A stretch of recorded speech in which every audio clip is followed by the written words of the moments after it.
한자 이야기, 낱말 이야기 1148번째 시간입니다. 이번 시간은 독수리란, 독수리 이야기 한번 해보겠습니다. 네. 우리가 독수리라 하면, 일반적으로 얘기하는데, 크게 보면 수리다. 수리 안에 또 여러 가지 독수리, 참수리, 흰머리 수리, 뭐 흰꼬리 수리, 금독수리, 이런 것이 있다. 수리는 이제 순우리말인데, 독수리는 독은 이제 한자다. 무슨 뜻인가 하는 것을 보고요. 또 독수리 얘기가 나오면 저는 영취산과 영축산 이런 얘기가 생각이 됩니다. 영어로는 이 독수리를 이글과 벌처로 이렇게 구분이 되는 모양인데 어떤 것인지 한번 살펴보겠습니다. 네, 수리라는 것은 수리과의 독수리, 참수리, 흰꼬리 수리, 금독수리 따위를 통틀어 이루는 말이다. 우리가 대략 압니다. 그렇죠? 몸이 크고 힘이 세고 또 크고 이제 끝이 굽은 부리와 굵고 날카로운 발톱이 있다. 들쥐, 토끼 따위를 잡아먹는다. 이렇게 사전에서 나와 있어요. 근데 이 수리란 말은 순우리말로 으뜸이다. 그런 얘기예요. 그러면 으뜸이 되는 어떤 새다. 이렇게 되겠죠. 우리가 독수리 할 때는 이 수리를 그대로 쓰는데 수리가 또 변해서 된 말도 있어요. 수리가 술로 바뀌고 수리 솔로 바뀐다. 그래서 솔 더하기 나무 하면 솔나무, 소나무.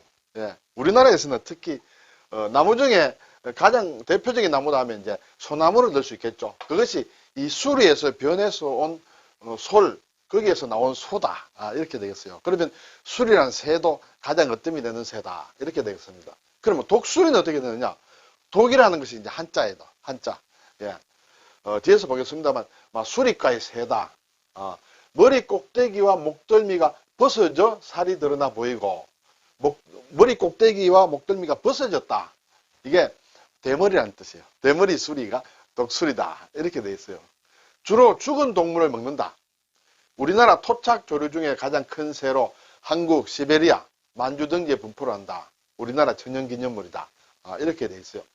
그런데 사실은 독수리라고 하면 많은 종류가 있는데 그 중에서 머리가 이렇게 벗어진 대머리 수리를 얘기하지만은 실제로는 우리 생활 용어로서는 수리과에 있는 독수리뿐만 아니라 참수리, 금독수리 따위를 일상적으로 다 통틀어서 비슷한 것은 다 독수리다. 이렇게 얘기를 한다는 것이죠. 네. 그럼 이 독이 이제 대머리 독이라 했어요. 대머리 독. 대머리라는 것은 민둥산이다. 그리고 벗어지다. 낙엽이 진다. 이런 뜻도 같이 가지고 있는데 이 글자를 보면 벼화에 어진 사람인이에요. 그렇죠? 그래서 이 글자를 설명하는 사람들이 이제 또 여러 가지 종류가 있는데 벼가 익으면 이제 이삭이 아래로 이렇게 드리워집니다. 그래서 머리 부분이 없어져서 사람의 대머리처럼 보인다. 네, 이 한자를 설명하는 어원, 자원은 좀 글쎄 고개를 갸우뚱거리는 그런 설명들이 사실은 많이 있습니다.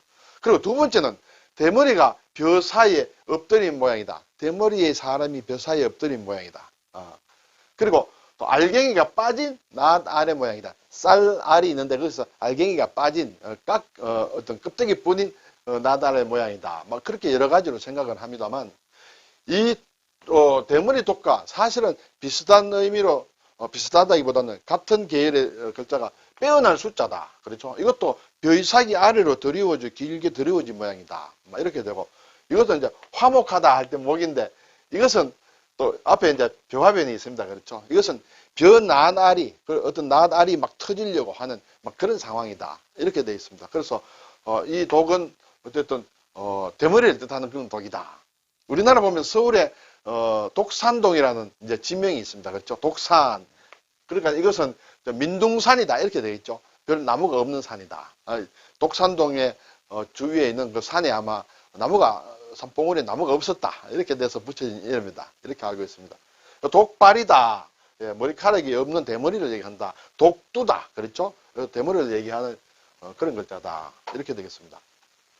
자, 이것이 보면 이제 독수리에 많은 종류가 있겠죠. 그 중에 하나다. 머리가 없다. 좀 대머리지만 잘생겼습니다만, 예. 이런 것이 사실은 수리과의 조류이면서 특히 그 중에서 머리가 없는 수리를 독수리라고 한다. 이렇게 되겠죠. 독수리를 나타내는 글자는 또, 조라는 글자가 있습니다. 독수리 조 또는 새길 조자. 이 조각한다는 조자에 비슷하게 닮았죠. 같은 용도로도 많이 쓰인다. 그리고 수리를 나타내는 취. 글자가 복잡합니다만 위에는 나아갈 취한다. 취직한다. 진취적이다 할 때 쓰는 글자죠. 네, 그래서 이 독수리 조자는 많이 쓰이지는 않습니다. 논어에 이런 말이 나온다고 합니다. 후목, 불가조다. 후목. 후목은 이제 썩은 나무다. 그렇죠? 썩은 나무에는 이렇게 조각을 새길 수가 없다. 썩은 나무에 조각을 해봐야 그게 아무런 쓸모가 없다라는 막 그런 의미로 이런 글이 보여서 제가 한번 가져와 봤습니다. 수리 치자를 쓰는 것은 독치다 하면 이것은 이제 대머리죠. 대머리 수리다. 쉽게 말하면 독수리를 얘기한다. 이렇게 되겠습니다. 이 수리치를 보면 저는 이제 영취산이 생각이 납니다. 영취산, 네, 진령한 독수리산이다. 이렇게 되겠죠. 그런데 이것은 이제 같은 글자를 쓰고 영축산으로도 읽는다. 이렇게 돼 있어요. 지금 우리 양산 통도사는 영축산이라고 있습니다. 양산 통도사가 있는 그 산 이름은 영취산으로도 읽기도 했고 영축산으로도 읽기도 했는데 지금 현재는 영축산이 되었다.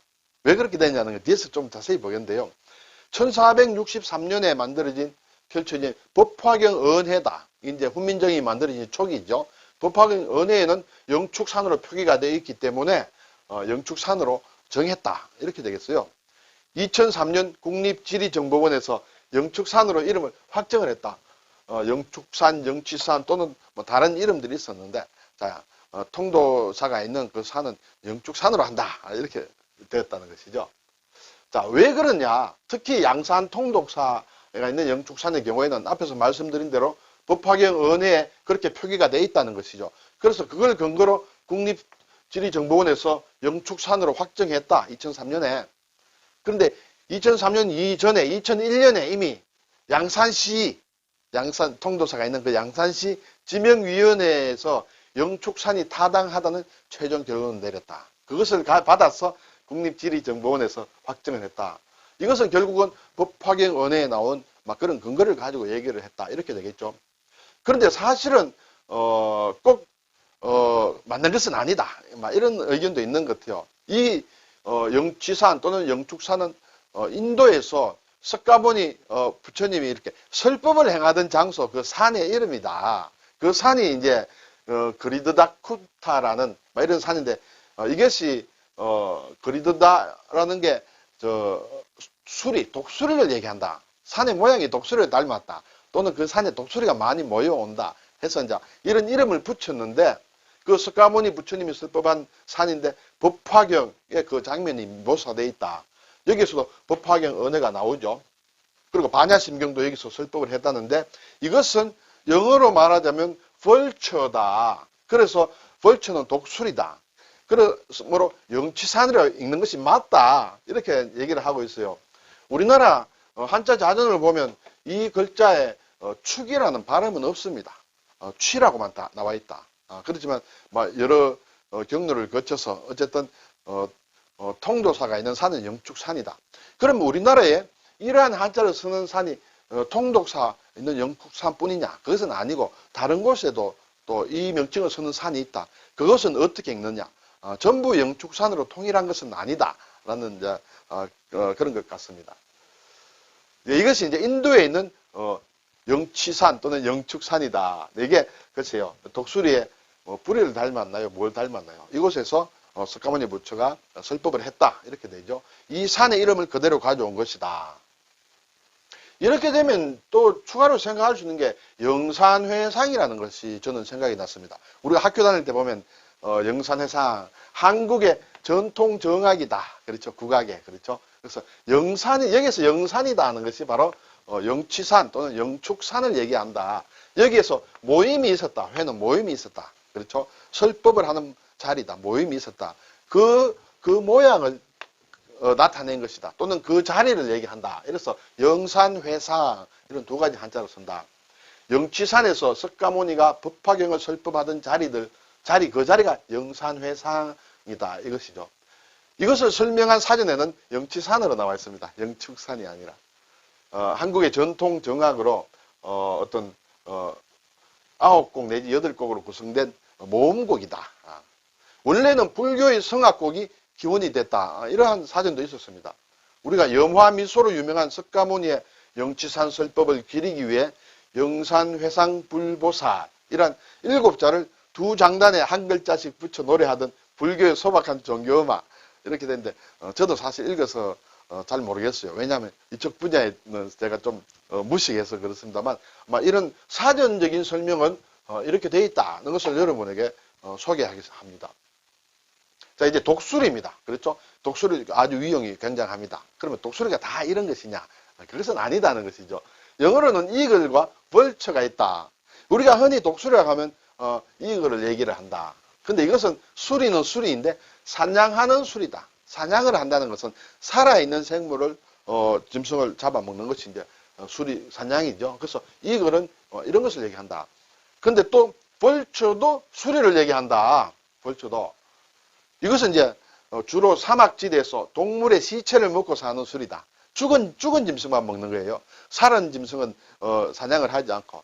그래서 조류 청소부에 좀 이미지가 있다. 그렇지만은 이글이라는 것은 사냥을 하는 이제 새인데 고고하고 강하고 그렇죠. 품위가 넘치는 이미지다. 그래서 하늘의 왕이다. 하늘의 지배자의 이미지가 있다. 이렇게 얘기들 합니다. 흰머리 수리라는 것은 특히 이제 또 미국의 국조다 이렇게 되죠. 네. 그래서 이것이 이제 흰머리 수리인데 아까 앞에서 본 독수리하고는 좀 다릅니다. 그렇죠. 머리도 있습니다. 제대로 있고. 그래서 미국 이제 성조기와 관련해서 나오는 그런 그림들이 많이 있는데 이것은 미국의 국조고 독수리는 서양 특히 로마 같은 데서도 뭐 로마 군단을 상징하는 막 그런 새다 이렇게 해서 아마 많이 사용이 되는 모양이에요.